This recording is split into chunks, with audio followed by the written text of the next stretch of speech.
Today I'll be showing you guys how you can transform these old disgusting oil and grease slinging drive shafts into this.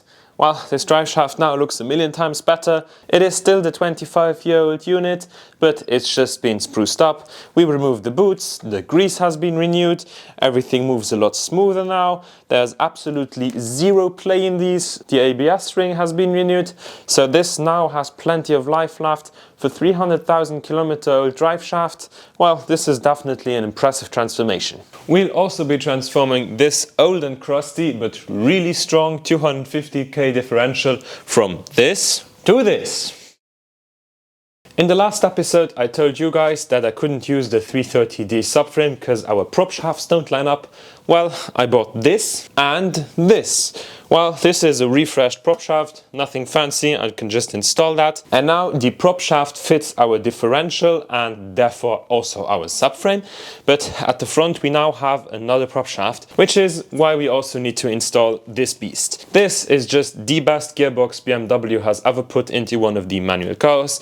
A ZF S653DZ. In case you think I'm over-exaggerating, this gearbox is still being used in the new M3s and M4s, the manual ones of course, but they are incredibly strong and officially rated for up to 600 Newton meters, which is a ton.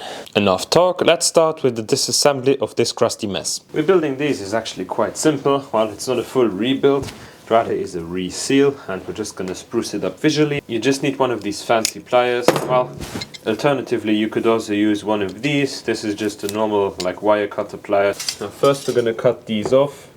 I just do it like this, that's pretty much the easiest way.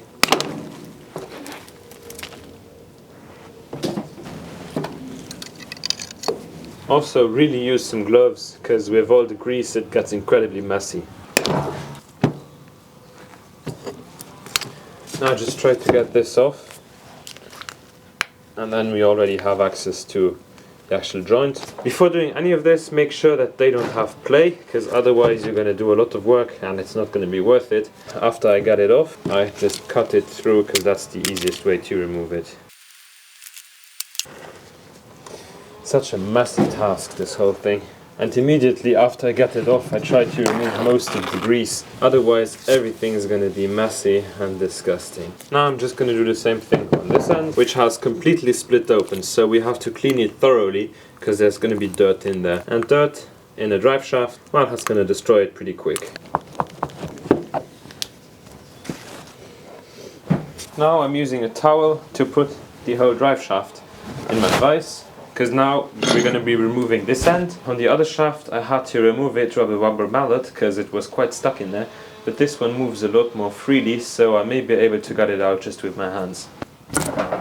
Yeah, a lot easier than the other one.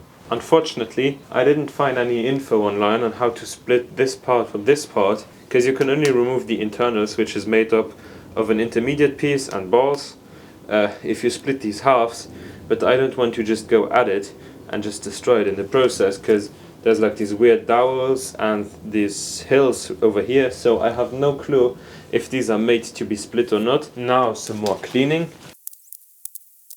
I've removed most of the grease by just spinning this around, and then because of the movement of the balls and the intermediate piece, the grease actually comes up somewhat naturally, so you can scoop it out of there. But yeah, we'll have to fill this up with grease after we're done.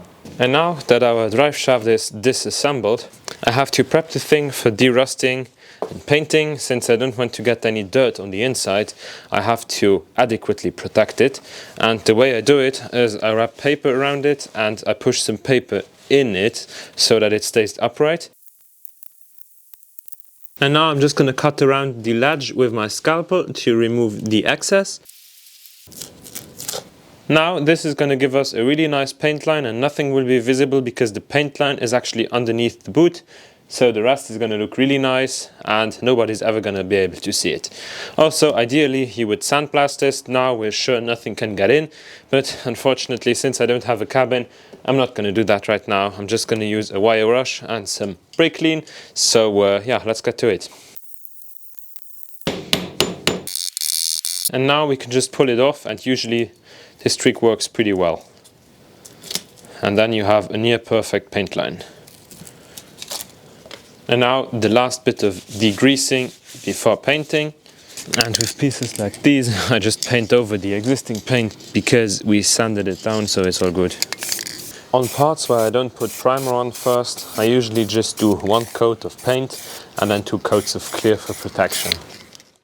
Now I'm going to take off the ABS ring, which is this piece with all the many slots. The reason why I'm doing this is because on the lower part there's quite a bit more rust than on the upper part. Most of the rust is sitting underneath that ring, so it widens the ring. Then the reading of the sensor can become faulty since it's been expanded too much, but on this one that wasn't the case yet. But I still want to get rid of all the rust underneath the ring and chuck on a new one.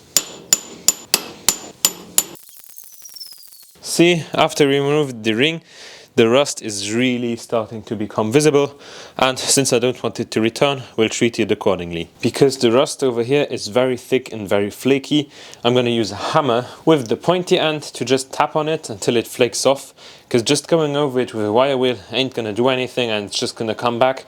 Also right here I can see that the paint is bubbling, so I'll also do that with the pointy thing. See, all that rust under there would have stayed hidden without going over it with the hammer, so this is really a nice trick for thick parts and rust like this, because unless I go at this like a madman, I'm not going to damage anything. This hammer is really tiny and light, so it's not even going to make a dent within the material, and I don't even need to worry about the internals, so this is perfectly safe to use. Now, after spending quite some time with the hammer, the true destructive nature of rust becomes apparent, because you would have never guessed that it was this rotten underneath. Well, since the parts are pretty thick, it's not going to affect them structurally, but still, I would like to have this removed and for it to actually stay away, so we're going to chemically treat it. I now have our output shaft in our rust loosener solution, which is going to do its magic over the next 24 hours. In our rebuild kit, we got 2 new boots, 4 clamps and some new grease. I use towels to clamp everything in the vise and not damage it now that the paint is in good condition. And the first thing we now have to do is remove all our tape. And then you just have to look, because there's 2 different boots. One has only 1 indentation and the other one has 2. Also, the diameters top and bottom are a bit different, so you cannot mix them up.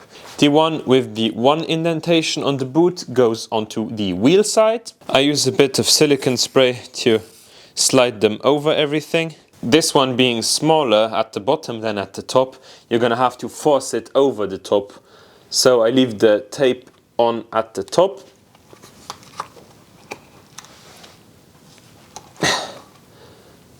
See, it's quite difficult, but yeah, I managed to get that one over. Now we have to get it over at the bottom, which is going to be easier, but first we have to put some new grease in. Also, if you buy a similar kit than mine, it comes in this weirdly shaped pack, and I just cut open the very top part of it, because then I can squeeze it into the recesses where the balls sit, so it's going to be lubed up everywhere. I try to use half of the pack for the lower one and half of the pack for the upper one, but just try to use pretty much everything that's in the pack, because otherwise they may be under-greased, but if you don't disassemble them all the way, you don't get all the grease out, so you kind of have to eyeball it. And now I can just press that in there and then squeeze on it, and that way it literally goes into the thing until it comes out here. And after I'm done distributing to the inside, I put a bit on the outside and try to also get it down deep so it's evenly distributed along the whole thing. Because the last thing you want in these joints is to not have it properly greased up, because that's a guaranteed failure. And now I'm going to put the boot back over it, which is going to be pretty easy on these. Also, you have a recess at the top where it actually needs to sit in, and at the bottom it just needs to be over the ledge. And then the actual clamps, and this is where this tool is incredibly useful, since it's a lot easier to do it. Just make sure it's sitting correctly and squeeze down. And I can't spin it, sitting really tight. This is good to go. And now the smaller one, which is going to be quite harder, as I experienced on the other drive shaft I did, because the smaller one is a bit too small. I still managed to put it on. I just had to use my weight to actually push it down, but yeah, with these clamps it works, because with these it's harder to break the clamps. On the normal pliers I always overdo them and then they snap, so yeah, just some personal struggles, I guess. Now we just have to replicate the same thing on the other side. Don't forget to put the boot on, and on every spline. Don't want metal riding on metal.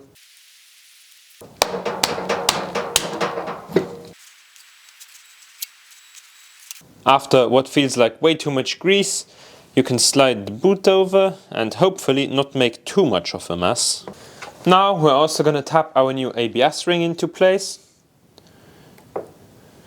I just put a bit of tape on the hammer so I don't damage anything accidentally. And that is one refurbished / resealed drive shaft. And now onto the diff. Our LSD conversion kit we can just slide out of the way because it doesn't fit this 215k differential, but we need to take this differential out anyways since I'll be upgrading to a Torsen diff inside of this carrier.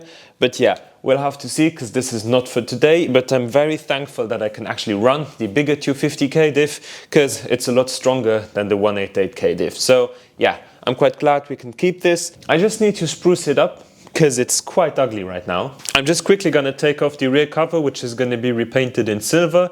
After we're going to remove all the crud from it, and the rest is going to be matte black.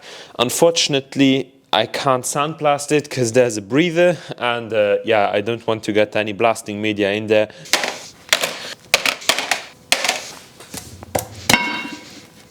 It stinks so bad.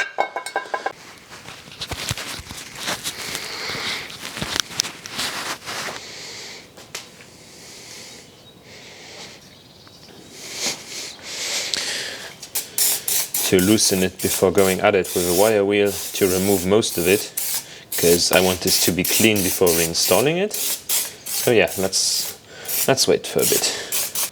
I've put tape on the diff where we just remove the cover, because if we grind down the rest, well, I don't want any debris to get into the diff. So I managed to get the diff back to 90-ish% pure metal. It looks really nice right now. There's no black paint and no rust left on the casting. And now I'm going to use some Hammerite ultra strong paint to protect this huge diff casing. I actually wanted to do this outside because of the lighting, but yeah, I'm going to move this whole operation inwards because I don't want to make a huge mess. Also, the diff is quite wiggly right here. This is just the first coat, but it already looks really nice.